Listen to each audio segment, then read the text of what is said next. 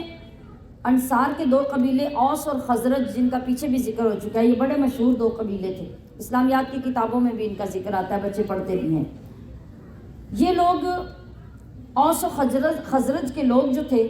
یہ ایک مجلس میں بیٹھے، اکٹھے بیٹھ کے آپس میں بڑی دوستانہ گفتگو، محبت کی باتیں، اتفاق کی باتیں کر رہے تھے۔ اور اسلام سے پہلے ان لوگوں کی دشمنی اتنی مشہور تھی، اتنی کہ 120 سال تک ان خاندانوں کی ایک ایک بات پہ دشمنی چلتی رہتی تھی، صلح کا کوئی راستہ نہیں نکلتا تھا۔ اور آج رحمت للعالمین جلوہ گئے، آج رسول اللہ مدینہ منورہ میں آئے،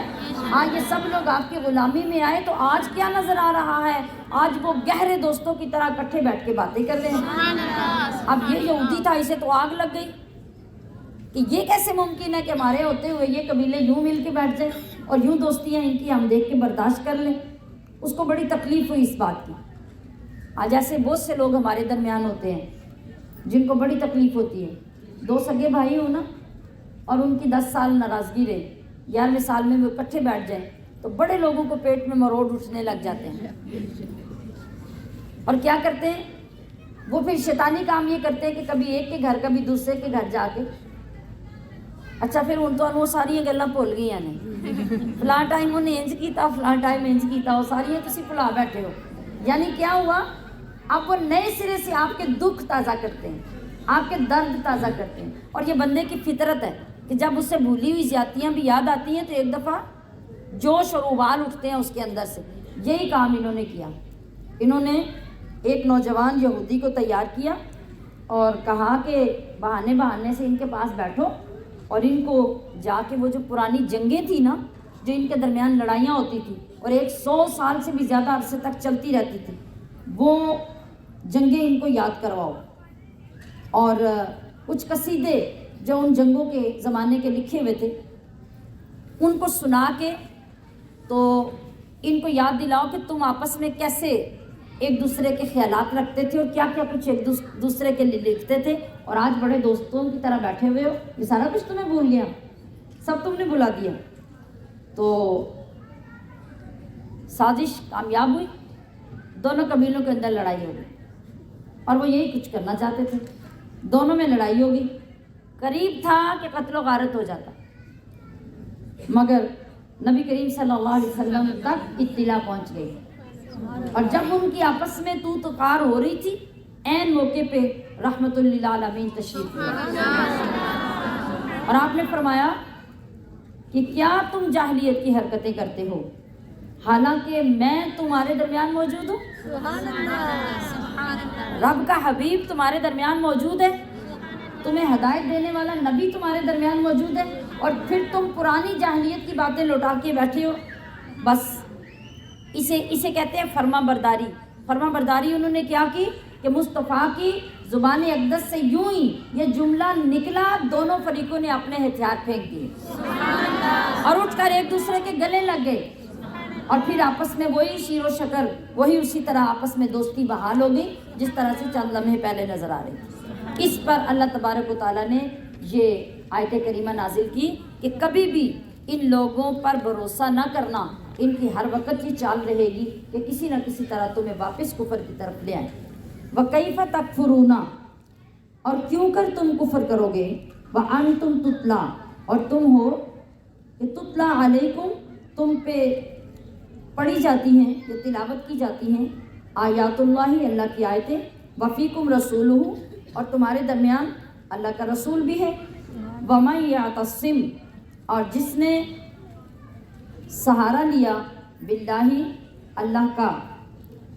مضبوطی سے، فقد ہدیہ،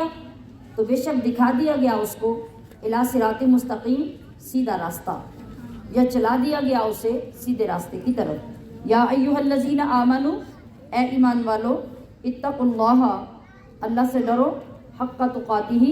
جس طرح اس سے ڈرنے کا حق ہے، ولا تموتن، اور نہ مرنا تم الا وانتم مسلمون، مگر مسلمان۔ واعتصموا بحبل اللہ،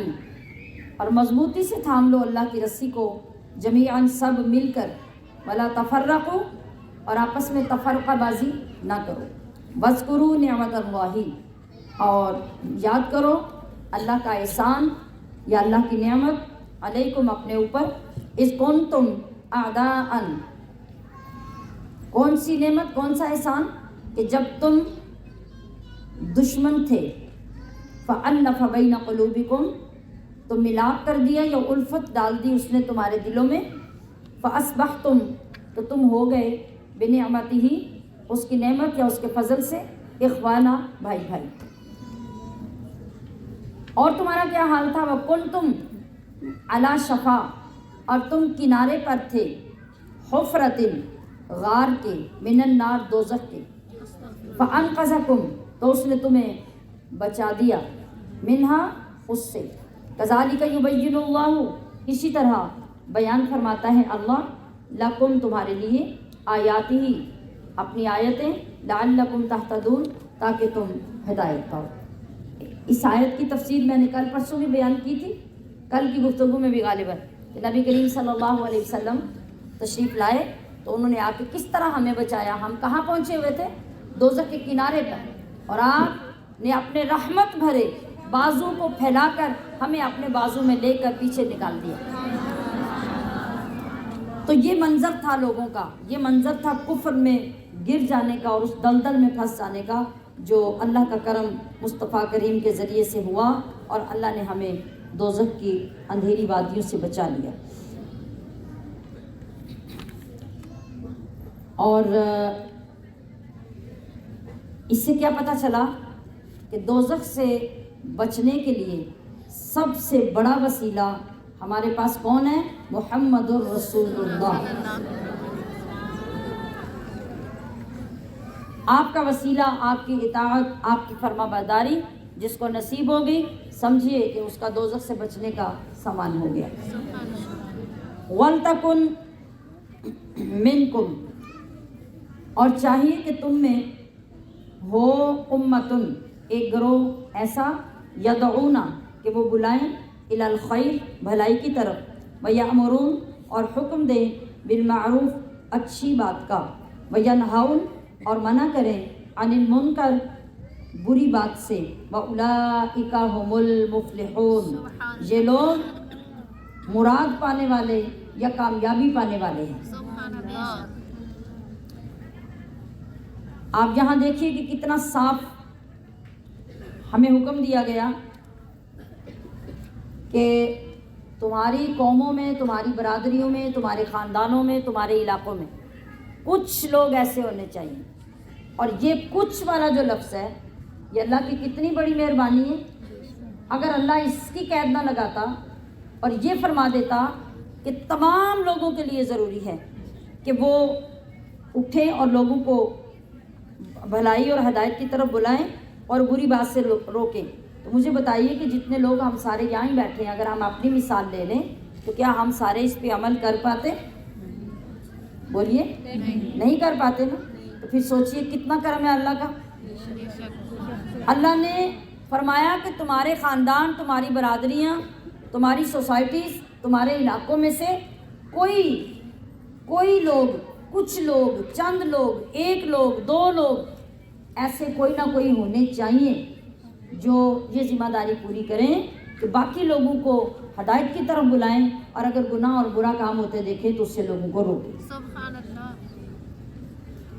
یہ نیکی کا دعوت دینے کا طریقہ اللہ تبارک و تعالیٰ نے بتایا۔ مجموعی طور پر دین کی تبلیغ کرنا یہ فرض کفایہ ہے۔ جس طرح سے اب علماء ہیں، حفاظ کرام ہیں، یا جن لوگوں کو اللہ توفیق دیتا ہے وہ یہ کام سر انجام دیتے ہیں اور دوسرے لوگ ان کے پیچھے چلتے ہیں، تو سب کے اوپر سے ذمہ داری پوری ہو جاتی ہے، اور یہ اللہ کی بہت بڑی کرم نوازی ہے ہمارے اوپر۔ اب آپ دیکھیے کہ اللہ تبارک و تعالیٰ نے ہمیں جو حکم دیا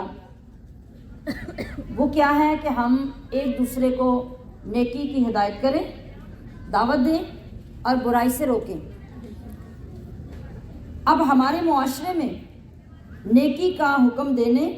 اور برائی سے منع کرنے کی جو صورتحال ہے وہ کتنی افسوسناک ہے۔ ایسے ہی ہے نا، میں نے کل بھی غالباً یہ عرض کیا تھا کہ ہمارے لوگوں کا طریقہ یہ ہوتا ہے کہ جو کرتا ہے اسے کرنے دو، ہم کوئی کسی کے ذمہ دار ہیں تو اللہ نے آپ کو ذمہ دار بنایا ہے نا۔ آپ اگر صاحب ایمان ہیں تو آپ کے ایمان کا تقاضا اور ایمانی غیرت کا تقاضا یہ ہے کہ آپ کے سامنے اگر کوئی اللہ کی نافرمانی میں لگا ہوا ہے تو آپ کے ایمان کا تقاضا یہ ہے کہ آپ اس کو روکیں، آپ اس کو منع کریں۔ حدیث پاک میں کیا طریقہ ارشاد فرمایا گیا کہ جب تمہارے سامنے کوئی برا کام ہو تو کیسے روکو؟ ہاتھ سے۔ تمہارے اندر اتنی جرأت ہونی چاہیے کہ خرابی کرنے والے، ظلم کرنے والے اور گناہ کرنے والے کو جا کے پکڑ لو اور پکڑ کے ہاتھ سے روکو۔ یہ تمہاری غیرت ایمانی کا پہلا درجہ ہے۔ اور اگر یہ نہیں، پاسبل نہیں، جرأت نہیں، تو پھر دوسرا درجہ یہ ہے کہ زبان سے اس کو روکو، دلائل سے، تبلیغ سے، قرآن و حدیث کے ریفرنس سے اس کو منع کرنے کے لیے کوشش کرو۔ اور اگر یہ بھی نہیں کر سکتے تو پھر سب سے کمزور ایمان کا درجہ کیا ہے کہ جو برا کر رہا ہے اس کو برا کہو، برا سمجھو، دل میں برا سمجھو۔ یہ تمہارا آخری درجہ ہے ایمان کا۔ تو ہم دنیا کے کسی معاملے میں اتنا کمزوری پر کمپرومائز کرنے کے لیے تیار نہیں ہوتے، تو دین میں تو ہم اس سے بھی نیچے درجے پہ آ جاتے ہیں۔ ہم کسی کو برا سمجھنے کے لیے بھی تیار نہیں ہوتے، اتنی جرأت بھی ہمارے اندر نہیں ہوتی۔ تو سامعات محتشم، آپ اپنے آپ کو خوش نصیب سمجھیے کہ اللہ نے آپ کو اس راستے کا مسافر بنایا ہے اور آپ کو یہ ساری چیزیں، یہ سارے درجات سمجھنے کے لیے موقع عطا کیا ہے۔ اور ہم دیکھتے ہیں کہ ان محافل اور ان مجالس کی برکت سے ماشاءاللہ آپ کے اندر کتنے لوگ جو مجاہد پیدا ہو رہے ہیں، الحمدللہ وہ خود نہیں چلتے، بے شمار لوگوں کو ساتھ لے کے چلتے ہیں۔ تو اس کو معمولی کام نہ سمجھیں، یہ معمولی کام نہیں ہے، یہ بہت اعلیٰ، بہت عرفہ کام ہے۔ اور یہ وہ کام ہے تبلیغ دین کے لیے اللہ نے اپنے نبیوں کو بھیجا، اور نبی اپنے اپنے زمانے میں دین کی تبلیغ کرتے رہے، لوگوں کو حق کی طرف بلاتے رہے، اور جب وہ دنیا سے چلے جاتے لوگ گمراہی کی طرف آ جاتے۔ یہ تو کرم ہوا مصطفیٰ کریم کے صدقے سے امت مصطفیٰ پر کہ آپ جب تشریف لائے، آپ کے دین کو رب کریم نے قیامت تک قائم رکھنا تھا۔ تو اگلا جملہ سنیے، تو جو منصب تھا آدم علیہ السلام کا، جو تبلیغ کا منصب تھا نوح علیہ السلام کا، جو تبلیغ کا منصب تھا موسیٰ علیہ السلام کا، جو تبلیغ کا منصب تھا ابراہیم علیہ السلام کا، اور اسی طرح چلتے آئیے عیسیٰ علیہ السلام تک جو تمام انبیاء کا منصب تھا۔ اب جب رسول اللہ جلوہ گر ہو گئے تو اللہ نے فرمایا، اے حبیب تمہارے بعد اب تو کسی نبی کو آنا نہیں، اب اگر لوگ گمراہ ہوں گے تو پھر پیچھے آ کے کوئی اور نبی ان کو تبلیغ کرے گا نہیں۔ تو اے حبیب یہ اعزاز، یہ شرف، یہ پروٹوکول آپ کی امت کے علماء اور ان خوش نصیب لوگوں کا ہوگا جو یہ فریضہ لے کے چلیں گے، تو قیامت تک پچھلے انبیاء کا فریضہ آپ کے غلام ادا کرتے ہیں۔ سبحان اللہ، سبحان اللہ، سبحان اللہ۔ تو پھر غور کیجئے کہ ہم میں سے کس کس کو اس فریضے کے لیے اٹھ کھڑا ہونا چاہیے، کس کس کو اللہ کے نبیوں کا یہ کام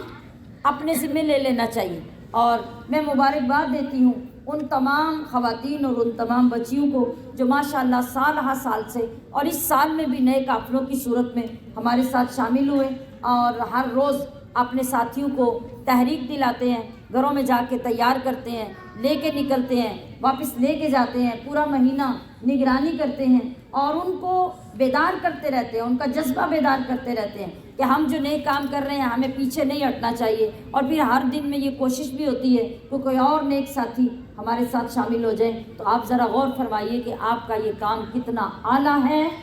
کتنا عرفہ ہے، اور اس کے لیے اللہ کے ہاں آپ کے لیے کتنے اجر و ثواب ہیں۔ تو یہ انتخاب اللہ کے ہوتے ہیں، بندہ اپنی طاقت سے نہیں کچھ کر سکتا۔ جب آپ کے اندر اللہ پاک نیکی کا عنصر دیکھتا ہے، خواہش دیکھتا ہے تو اللہ آپ کو موقع فراہم فرما دیتا ہے۔ وَلَا تَكُونُوا كَالَّذِينَ، اور نہ ہو جانا ان کی طرح، تفرقوا، جو آپس میں پھٹ پڑے، یعنی پھٹ گئے، تفرقہ پیدا کر لیا، واختلفوا، اور اختلاف کر لیا، من بعد ما جاءہم البینات، جبکہ بعد اس کے جبکہ ان کے پاس روشن نشانیاں آ چکی تھیں، وَأُولَئِکَ، یہی وہ لوگ ہیں، لہم، کہ ان کے لیے عذاب عظیم، بڑا عذاب ہے۔ یوم تبیض وجوہ، جس دن ہوں گے بعض چہرے اجلے یعنی چمکتے ہوئے، وتسود وجوہ، اور بعض چہرے سیاہ ہوں گے یعنی کالے ہوں گے، فَأَمَّا الَّذِينَ، تو وہ لوگ اسودت، کہ کالے ہوں گے، وجوہہم، جن کے چہرے، ان کو دیکھ کر کیا ہوگا، ان سے پوچھا جائے گا، اکفرتم بعد ایمانکم، کیا تم ایمان لانے کے بعد کافر ہو گئے تھے، فذوقوا العذاب، تو اب عذاب چکھو، بما کنتم تکفرون، بدلہ اپنے کفر کا، وَأَمَّا الَّذِينَ ابْيَضَّتْ، اور بہرحال یا لیکن وہ لوگ کہ چمکتے ہوں گے، وجوہہم، جن کے چہرے، ففی رحمت اللہ، تو وہ اللہ کی رحمت میں ہیں، ہم فیہا خالدون، وہ اس میں ہمیشہ رہیں گے۔ سیاہ چہروں والے لوگ منافق بھی ہوں گے، کافر بھی ہوں گے، اور جن لوگوں کو اللہ رب العزت کی اطاعت، فرما برداری، تقوی، پرہیزگاری دنیا میں نصیب ہوگی، سیدھی راہ پہ قائم رہیں گے، تو قیامت میں ان کے چہرے اس طرح روشن ہوں گے جیسے ٹیوب لائٹ روشن ہوگی، سبحان اللہ، دور سے چمکتے ہوئے نظر آئیں گے۔ اور آج اگر ہم ان چہروں کی فکر کریں تو یقیناً اللہ رب العزت قیامت کی رسوائی سے ہمیں بچائے گا، اور اگر آج ان کی فکر نہیں کی تو آخرت میں کوئی ہماری تاریکی اور سیاہی دور کرنے کے لیے طاقت نہیں ہوگی۔ آج بھی اگر دنیا میں علماء نے لکھا کہ اگر آپ جب بھی آئینہ دیکھتے ہیں، شیشہ دیکھتے ہیں، اس کو دیکھتے ہوئے کہیں اللہم بیض وجہی یوم تبیض وجوہ وتسود وجوہ، کہ اللہ جس دن بعض چہرے کالے ہوں گے، بعض چہرے چمکتے ہوں گے، اس دن میرے چہرے کو چمکا دینا، میرے چہرے کو روشن کر دینا۔ ہر مرتبہ جب اگر شیشہ دیکھیں تو یہ دعا پڑھیں اور تصور لائیں قیامت کا، تو یقیناً ہر مرتبہ اپنی صورت دیکھ کے اللہ کا شکر بھی ادا ہوگا اور آخرت کے لیے دعا بھی ہوگی۔ اللہم بیض وجہی یوم تبیض وجوہ وتسود وجوہ، یہ جو قرآن پاک میں آگے لکھے الفاظ، یہ تو وہی ہیں، صرف اس کے شروع میں کیا لگانا ہے، اللہم بیض وجہی، آگے یہی آئے گی۔ تلک آیات اللہ، یہ آیتیں ہیں اللہ کی، نتلوہا، جنہیں ہم پڑھتے ہیں، علیکا، آپ پر، بالحق، ٹھیک ٹھیک، وما اللہ یرید، اور اللہ نہیں چاہتا، ظلماً، ظلم، للعالمین، جہان والوں پر، وللہ ما فی السماوات، اور اللہ ہی کا ہے جو کچھ آسمانوں میں، وما فی الارض، اور جو کچھ زمین میں ہے، وإلی اللہ، اور اللہ ہی کی طرف، ترجع الامور، رجوع کرنا ہے تمام کاموں کو، یا لوٹائے جائیں گے تمام کام۔ کنتم خیر امت، تم بہتر جماعت ہو ان میں سے، اخرجت للناس، جو ظاہر ہوئی لوگوں میں، تأمرون، کہ تم حکم دیتے ہو، بالمعروف، بھلائی یا نیکی کا، وتنہون، اور منع کرتے ہو، عن المنکر، برائی سے، وتؤمنون باللہ، اور اللہ پر ایمان رکھتے ہو، ولو آمن اہل الکتاب، اور اگر کتابی بھی ایمان لاتے، لکان خیر لہم، تو ان کا بھلا ہوتا یا ان کا بھلا تھا، منہم المؤمنون، ان میں سے کچھ مسلمان ہیں، واکثرهم الفاسقون، اور زیادہ تر کافر یا فاسق۔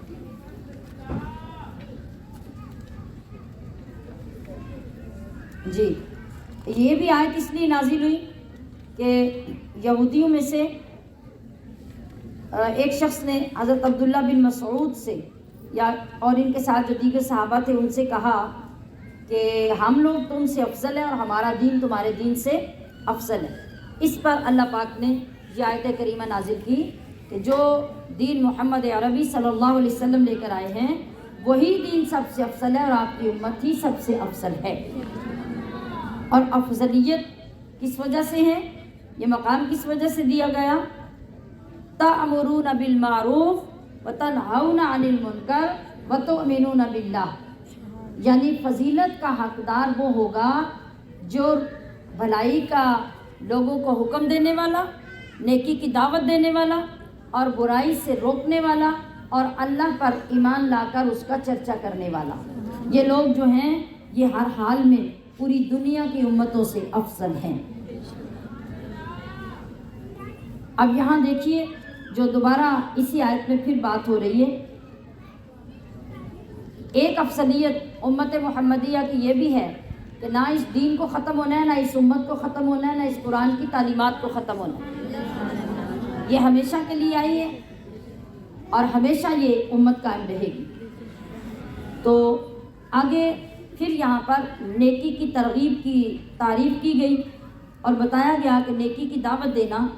اتنا عظیم اور اتنا بڑا عہدہ ہے کہ یہ عہدہ تو اللہ نے اپنے نبیوں کو عطا کیا تھا.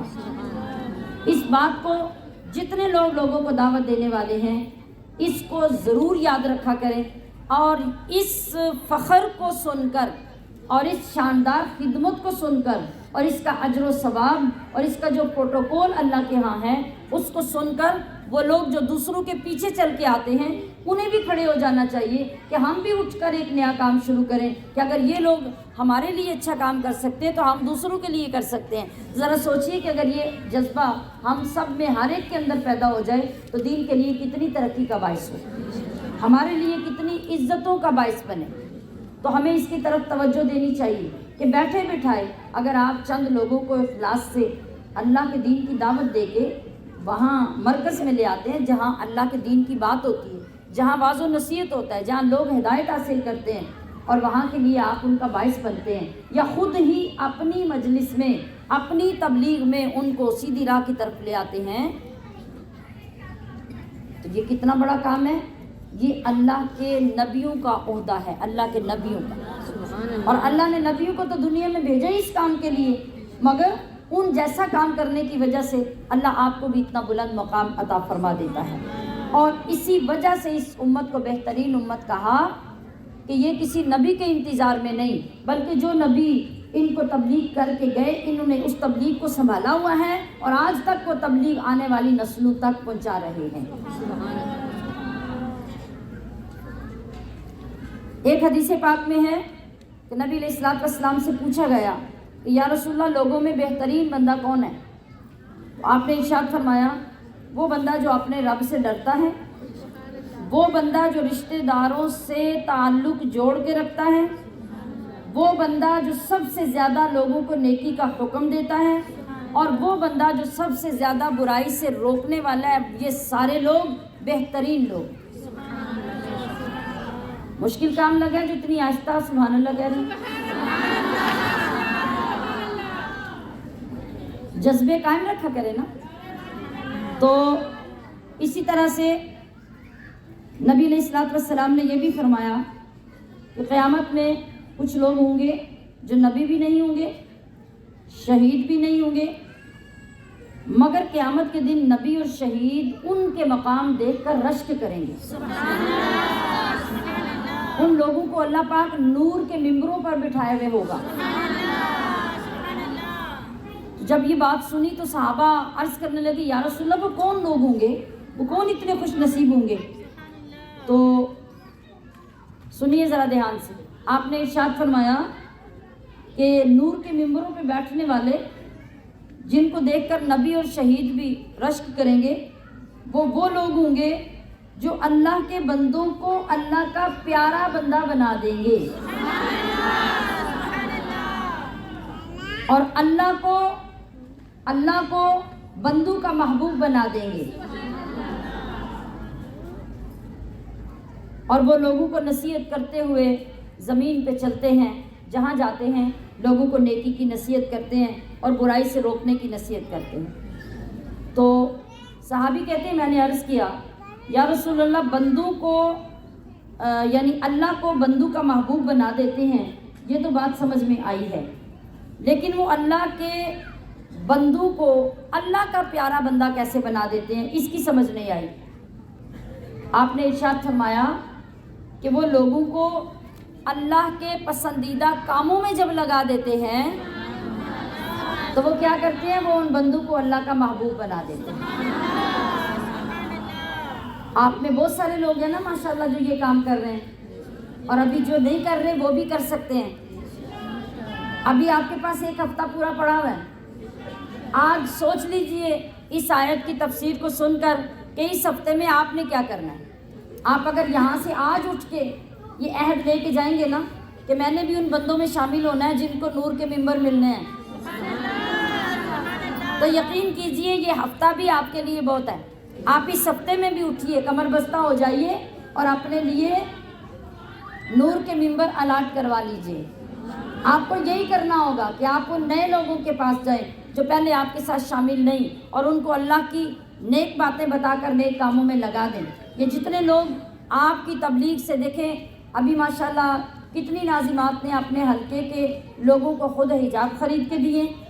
اور ان کو آگے لا کے حجاب کی تلقین بھی کی ہے، ترغیب بھی دلائی ہے، اور باضابطہ طور پہ ان کو حجاب دلا کے باپردہ خواتین میں شامل کروا دیا ہے۔ یہ کون سا کام ہے؟ یہ وہی کام ہے نا جو نیک کام ہے، اور نیک کام میں جن لوگوں نے ان کو لگایا وہ یقیناً اس کے مستحق ہو گئے کہ اللہ انہیں قیامت میں نور کے ممبروں پر بٹھائے۔ تو آپ اس خوبصورت منصب کو اختیار کرنے کے لیے آج سے اگر سوچ لیں تو جتنے دن آپ کو باقی ملیں گے وہ آپ کی تحریک شروع ہو جائے گی، اور انشاءاللہ سال کے دوران بھی آپ اس پہ عمل کرتے رہیں گے۔ پھر آپ کا دل کرے گا کہ کوئی نہ کوئی بندہ مجھے ملتا رہے اور میں اس کو نیکی کی طرف لاتی رہوں۔ لَن يَضُرُّكُمْ إِلَّا أَذًى، ہرگز نہ وہ بگاڑ سکیں گے تمہارا کچھ سوائے ستانے کے، یا مگر یہی کہ ستانا۔ وَإِن يُقَاتِلُوكُمْ، اگر وہ تم سے لڑیں، يُوَلُّوكُمُ الْأَدْبَارَ، تو پیٹھ پھیر جائیں گے تمہارے سامنے سے، ثُمَّ لَا يُنصَرُونَ، پھر ان کی مدد نہیں ہوگی۔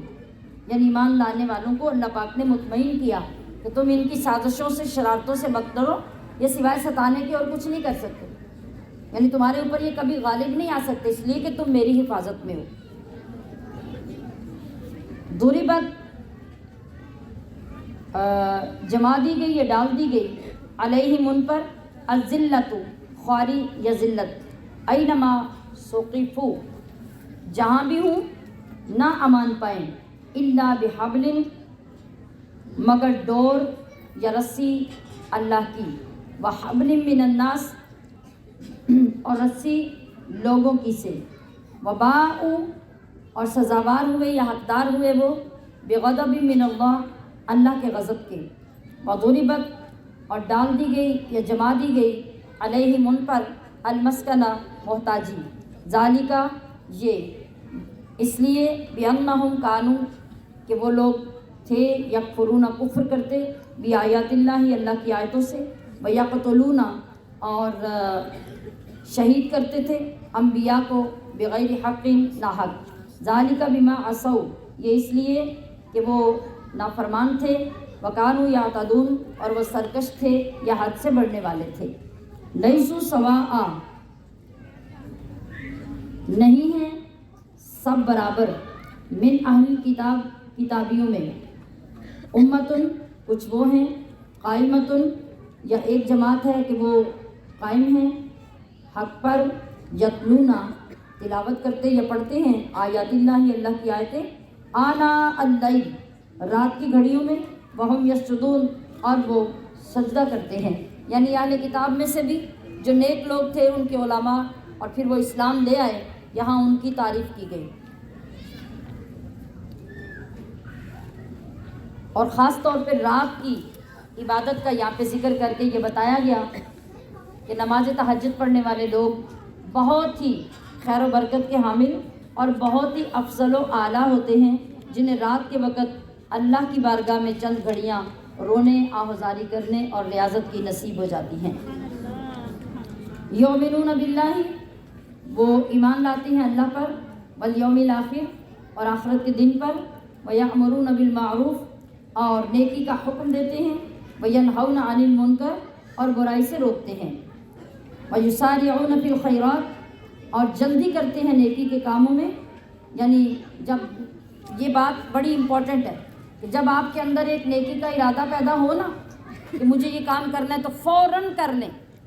اس کو ڈیلے نہ کریں، کہ شیطان اس طرح ہاتھ دھو کے آپ کے پیچھے پڑا ہوتا ہے کہ وہ فوراً آگے چل کے آپ کے اندر باتیں پیدا کرنی شروع کر دے گا، ابھی نہیں، ابھی ایسے کر لو، ابھی نہیں، ابھی ویسے کر لو، اگلے سال کر لینا، پھر کر لینا، وصیت کر جانا۔ آپ کو ایسے کرتے کرتے کیا کرے گا؟ نیکی سے روک دے گا۔ لہٰذا جس وقت نیکی کا خیال آئے اسی وقت آپ اس پہ عمل کر لیں، اور جو کرنے کا ارادہ کیے اس کو کر لیں، یہ آپ کے لیے انتہائی مبارک ہے۔ ورنہ جس وقت انسان کی فطرت ہے، جب مصیبت آتی ہے نا تو وہ یوں لگتا ہے کہ جیسے اللہ سے زیادہ کسی سے اسے پیار ہی نہیں، اور جوں جوں مصیبت ٹلتی جاتی ہے اس کے ارادے بدلتے جاتے ہیں۔ ایک آدمی کی مثال دی گئی کہ وہ باغ میں گیا اور اس نے دیکھا کہ بڑی اونچی لمبی کھجور کے اوپر اتنی شاندار کھجوریں پکی ہیں کہ کسی اور کھجور کے اوپر ایسی کھجوریں نہیں لگی۔ اب وہ درختوں میں چڑھنے کا ماہر تھا لیکن اتنے طویل درخت پہ کبھی نہیں چڑھا تھا۔ وہ جوش میں چڑھ گیا، چڑھتا چڑھتا چڑھتا جب قریب پہنچا نا تو پیچھے نظر پڑی تو کانپ گیا۔ اس نے کہا میں نے تو آج تک کبھی اتنے لمبے درخت پہ چڑھ کے ٹرائی نہیں کیا، تو میں کدھر چڑھ آیا ہوں؟ اب چڑھ تو آیا ہوں، اب اتروں گا کیسے؟ دیکھیں نا، کھجور کا درخت تو بالکل سیدھا ہوتا ہے اور اترنا بہت مشکل تھا، اور بہت ڈر گیا، کانپ گیا۔ کھجوریں تو جی بھر کے کھا لی اور اپنے وہ جو رومال وغیرہ تھا اس میں ساری باندھ بھی لی، تھیلے میں ڈال لی۔ اب جب نیچے اترنے کی باری آئی نا تو جسم تھر تھر کانپنے لگا، تو کہنے لگا کہ یا اللہ خیر سے اتار دے بس آج مجھے، تو میں 5 درم صدقہ کروں گا،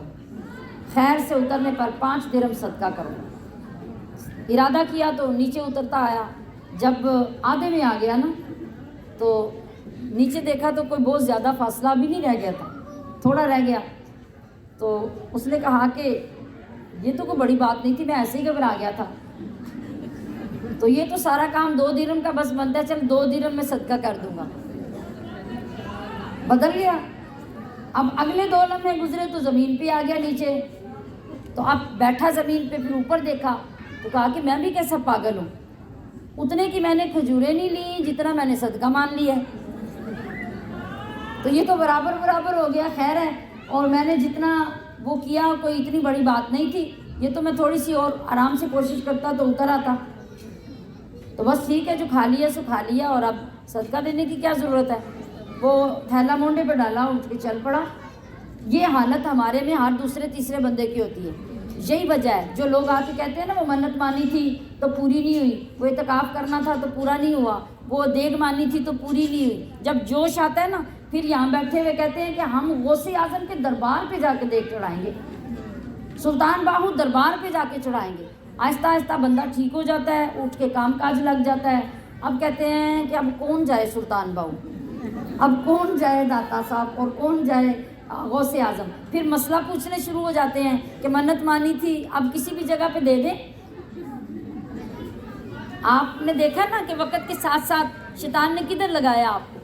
تو یہ چیزیں بڑی خطرناک ہوتی ہیں۔ اس لیے جب بھی نیکی کا خیال آئے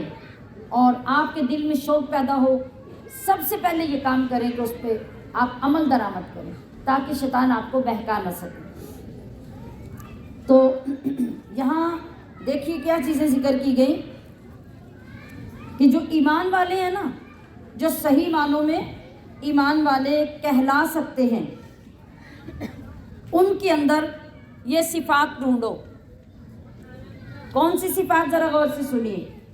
میں اور آپ اپنی مرضی سے اپنے آپ کو ایمان والا کہہ کے ایمان کا ٹائٹل نہیں لگا سکتے۔ جس طرح گورنمنٹ کا کوئی بیچ، کوئی نشانی، کوئی بھی ایسی چیز، کوئی سرٹیفکیٹ، کچھ بھی ہے،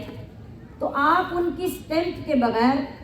استعمال نہیں نہ کر سکتے، یا ان کی جاب کے بغیر آپ استعمال نہیں کر سکتے. آپ پولیس کا یونیفارم پہن کے جا کے چوک میں کھڑے ہو جائیں نا، تو کسی نے مخبری کر دی تو لگ پتہ جائے گا، ہے کہ نہیں؟ تو اپنی مرضی سے آپ کو پولیس کا لباس پہن کے یا کسی فوجی کا لباس پہن کے آرمی میں گھس نہیں سکتے. تو اسی طرح جو ایمان والا ہے نا، اصل میں وہ اللہ کی گورنمنٹ کا بندہ ہے. سبحان اللہ کہہ دیجیے. وہ اصل میں اللہ کی گورنمنٹ کا بندہ ہے. جب تک اس کے وہ پورے تقاضے اور گورنمنٹ کی پابندیاں نظر نہیں آئیں گی، وہ گورنمنٹ کا بندہ نہیں بن سکتا. اپنی طرف سے وہ 1000 مرتبہ کہ میں ایمان والا ہوں، تو ہم ایمان والا اسے کب مانیں گے؟ ذرا نشانیاں سنیے. وہ ایمان والا مکمل تب ہوگا جب وہ راتوں کو اٹھ کے اپنے معبود کو پکارتا ہے، وہ راتوں کو اٹھ کے اپنے معبود کی عبادت کرتا ہے. دوسرے، وہ 5 وقت کی نماز میں کبھی غائب نظر نہیں آتا. یہ آپ نے آپ کو چیک کرتے جانا ہے. اچھا،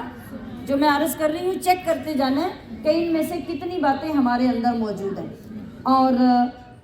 تیسری بات کہ رات کا کچھ حصہ لازماً اپنے رب کے حضور راز و نیاز میں گزارتا ہے. اور راتوں کو صرف عبادت تو کئی طرح کی ہوتی ہے نا. راتوں کو عبادت میں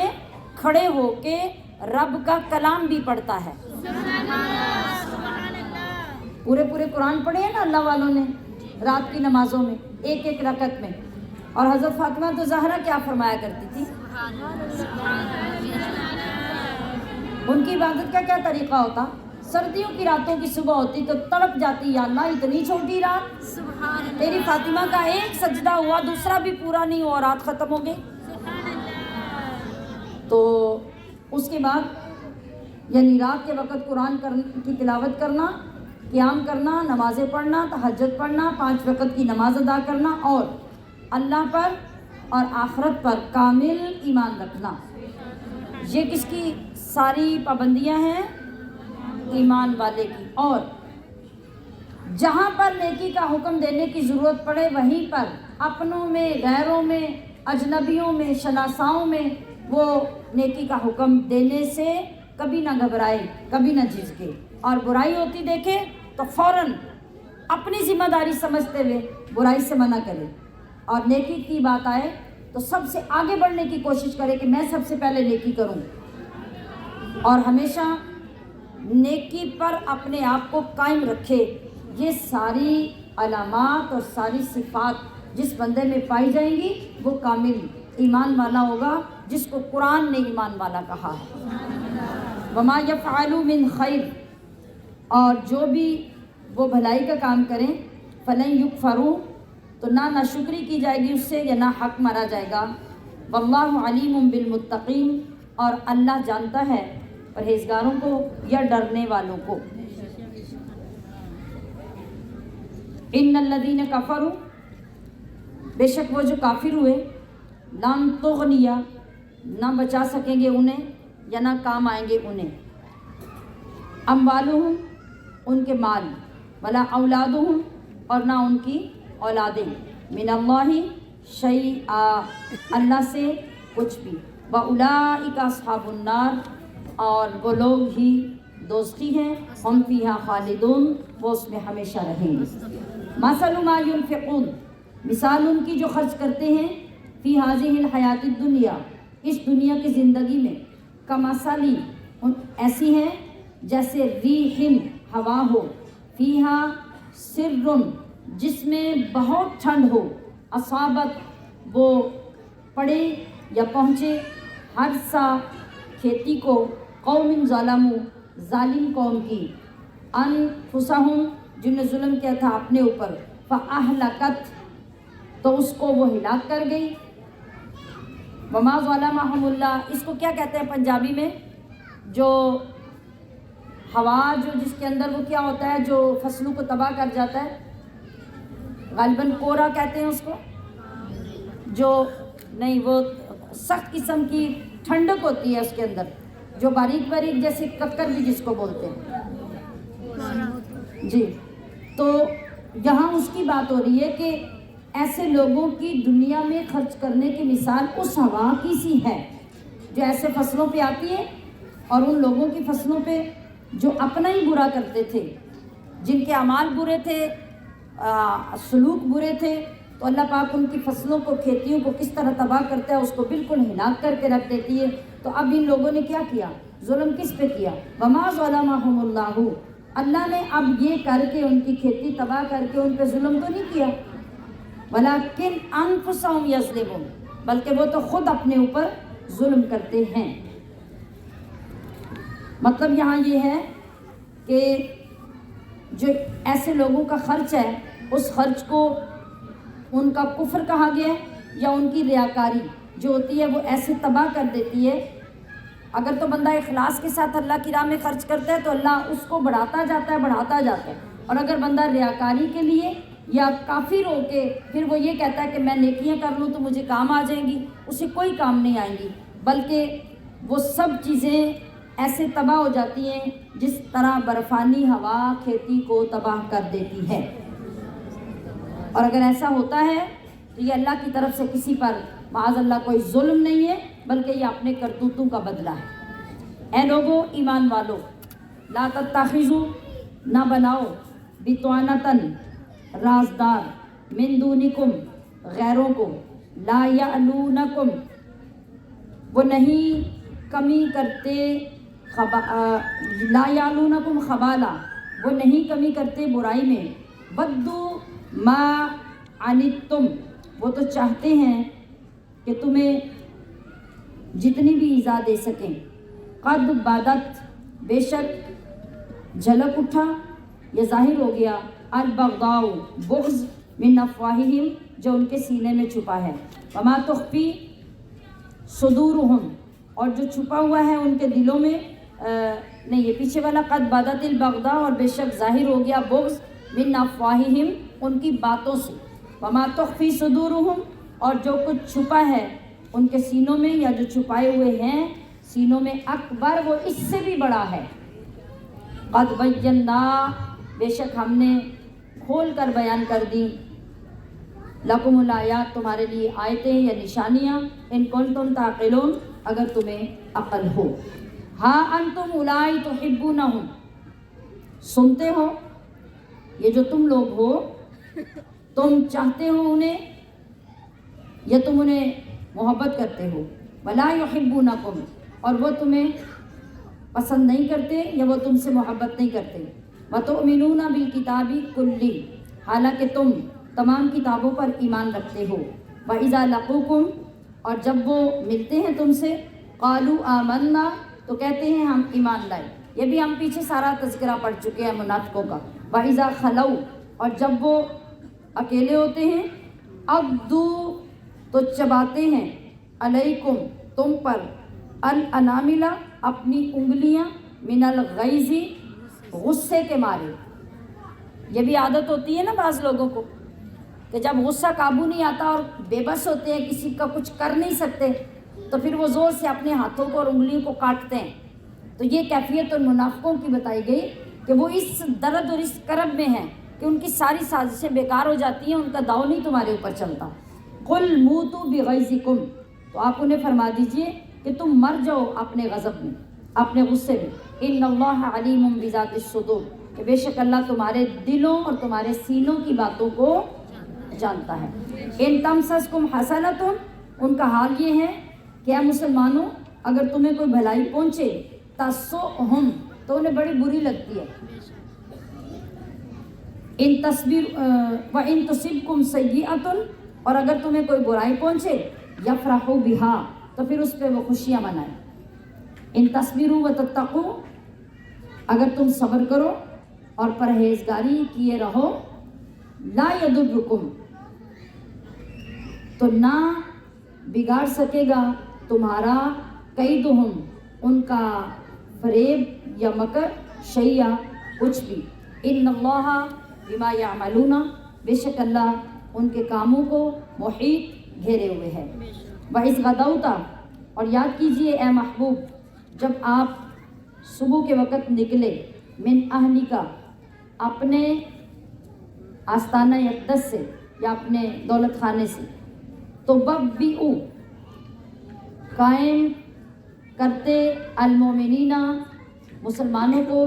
مقاعدہ مورچوں پر للقتال لڑائی کی، واللہ سمیع علیم اور اللہ سنتا جانتا ہے۔ اس آیت کے اندر جنگ احد کا مختصر واقعہ بیان کیا گیا ہے کہ جب اس کی تیاری ہو رہی تھی اور آپ جس طریقے سے اپنے لوگوں کو لا کر سامنے تیار کر کے ترتیب سے بٹھا رہے تھے تو اللہ کریم نے اس منظر کی تعریف کی اور اس کا ذکر قرآن کریم میں فرمایا۔ اذ ہمت، جب ارادہ ہوا، طائفتان، دو گروہوں کا، منکم، تم میں سے، ان تفشلا، کہ وہ بزدلی کر جائیں یا بزدلی دکھائیں، واللہ ولیہما، اور اللہ سنبھالنے والا ہے ان کو، وعلی اللہ، اور اللہ ہی پر، فلیتوکل، بس چاہیے کہ بھروسہ کرے، المومنون، مسلمان۔ یہ دو گروہ جو ہیں یہ انصار کے دو گروہ تھے، ایک قبیلہ خزرج سے تھا اور ایک بنی حارثہ تھا جو قبیلہ اوس سے تھا، وہی دونوں گروہ جس کا پہلے ذکر ہوا ہے، اور یہ دونوں اسلامی لشکر کے دائیں اور بائیں دستے تھے دونوں۔ تو عبداللہ بن ابی بن سلول جو منافقوں کا سب سے بڑا تھا، وہ جان بوجھ کے پلاننگ کے مطابق نا، وہ بھی مسلمانوں کی طرف سے تھا نا، منافق تھا لیکن شامل تھا، اور پلاننگ ان کی یہ تھی کہ جب جنگ شروع ہوگی تو ہم ایک اپنی جو بنائی ہوئی ترتیب ہوگی اس کے مطابق ہم وہاں سے بھاگیں گے، اور جب ہمیں لوگ بھاگتا دیکھیں گے تو ہمارے جو ہم نوا باقی فریق اور باقی قبیلے ہوں گے نا، وہ بھی کمزور ہو کے بھاگ پڑیں گے، اور اس طرح ہم اپنی سازش میں کامیاب ہو جائیں گے۔ ہمارے بھاگنے کی وجہ سے تھوڑے مسلمان رہ جائیں گے، وہ بھی بھاگ پڑیں گے اور ان سب کو شکست ہو جائے گی۔ ٹھیک ہے، تو کیا ہوا، اس نے واپسی کا ارادہ کیا قریب پہنچ کے، اور اللہ تبارک و تعالیٰ نے ان لوگوں پہ اپنا خاص کرم کیا، اور جن کو اس نے بھگانا تھا اللہ نے ان کو محفوظ اور مضبوط کر کے وہاں روکے رکھا۔ اب اس کی ساری جو پلاننگ تھی وہ خاک میں مل گئی، خود یہ بھاگ گیا، اور جن کے لیے اس نے کیا اللہ نے ان کو روک دیا۔ اس لیے اللہ تبارک تعالیٰ نے یہاں فرمایا کہ وہ بھی بزدلی کرنا چاہ رہے تھے، واللہ ولیہما، مگر اللہ نے ان کو سنبھال دیا۔ وَلَقَدْ نَصَرَكُمْ، اور بے شک تمہیں مدد دی اللہ نے، ببدر، بدر میں، جنگ بدر کی بات ہو رہی ہے، وَأَنْتُمْ أَذِلَّةٌ، جبکہ تم بالکل بے سر و سامان اور خالی ہاتھ تھے، کمزور تھے، فَاتَّقُوا اللَّهَ لَعَلَّكُمْ تَشْكُرُونَ، تو اللہ سے ڈرو تاکہ تم شکر گزار بنو۔ جنگ بدر کی تو بات آپ پیچھے پڑ چکے ہیں، سن چکے ہیں کہ وہاں کتنے تھوڑے سے لوگ تھے اور اللہ نے کتنی زبردست کامیابی اور فتح عطا فرمائی۔ اذ تقولوا، جب آپ فرماتے تھے، للمومنین، مسلمانوں سے، الن یکفیکم، کیا تمہیں یہ کافی نہیں، ان یمدکم، کہ مدد کرے تمہاری، ربکم، تمہارا رب، بثلاثۃ آلاف من الملائکہ، 3000 فرشتے اتار کر، بلا، ہاں کیوں نہیں، ان تصبروا، اگر تم صبر، وتتقوا، اور تقوی کرو، ویأتوکم، اور آ پڑے تم پر، من فورہم، کافر، ہاذا، اسی وقت، یمددکم ربکم، تو مدد کو بھیجے گا تمہارا رب، بخمسۃ آلاف، 5000 من الملائکۃ، فرشتے، مصومین، نشان والے۔ یہ تھا منظر جنگ بدر کا کہ اللہ رب العزت نے ایک جگہ پہ پہلے 3000 کا ذکر کیا، پھر 5000 کا ذکر کیا، اور وہ فرشتے کس طرح آئے، وہ فرشتے نشان کیے ہوئے تھے، یعنی ان کو ہائی لائٹ کیا گیا تھا مخصوص نشانوں کے ساتھ، تو پتہ چلا کہ وہ فرشتے خاص باقی تمام فرشتوں سے افضل کیے گئے، جن کو مسلمانوں کی مدد کے لیے اتارا گیا۔ اور الحمدللہ اللہ کے کرم سے، اللہ کے فضل سے، وہ جو میدان تھا جس میں جنگ لڑی گئی، اس سے ہٹ کر تھوڑے فاصلے پر ایک چھوٹا سا لمبائی میں ٹیلا ہے جو الحمدللہ ہم نے وہاں اس کی زیارت کی، دیکھا کہ وہ وہاں پہ بتانے والوں نے، گائیڈ کرنے والوں نے بتایا کہ یہ اس طرح لمبائی میں ایسے ٹیلا ہے جس ٹیلے کے اوپر فرشتوں کو اترتے ہوئے بعض صحابہ نے اپنی آنکھوں سے دیکھا۔ سبحان اللہ۔ میں یہ بتانا چاہ رہی تھی کہ بدر کی جو جگہ ہے اور اس جگہ پہ جو جنگ لڑی گئی، یہ بدر کی جگہ اور یہ جو نام ہے، اس نام کا وہاں پہ ایک کنواں ہے پانی والا جو بدر بن عامر نے وہاں کھودا تھا، اس کے نام پر اس کنویں کا نام مشہور ہو گیا، اور پھر آہستہ آہستہ بدلتے بدلتے کنویں کی بجائے وہ پوری جو بستی ہے، پورا علاقہ، اس کا نام بدر ہو گیا۔ اور اللہ تبارک و تعالیٰ نے اس بدر میں لڑنے والوں کے لیے جو شرط رکھی وہ کیا تھی کہ تم تقوی پر،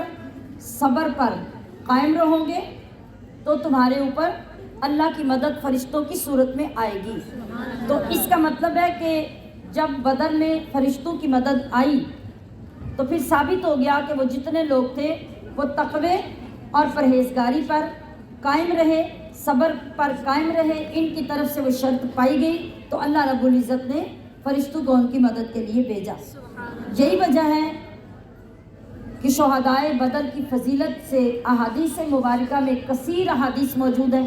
متعدد مرتبہ نبی کریم صلی اللہ علیہ وسلم نے اصحاب بدر کی تعریف فرمائی اور ان کی فضیلت کا ذکر کیا، اس لیے کہ وہ بہت کم ہونے کے باوجود گھبرائے نہیں، بلکہ اپنی جانوں کو ہتھیلیوں پہ رکھ کے نبی علیہ السلام کے قدموں میں پیش کر دیا۔ اللہ نے بدلہ یہ دیا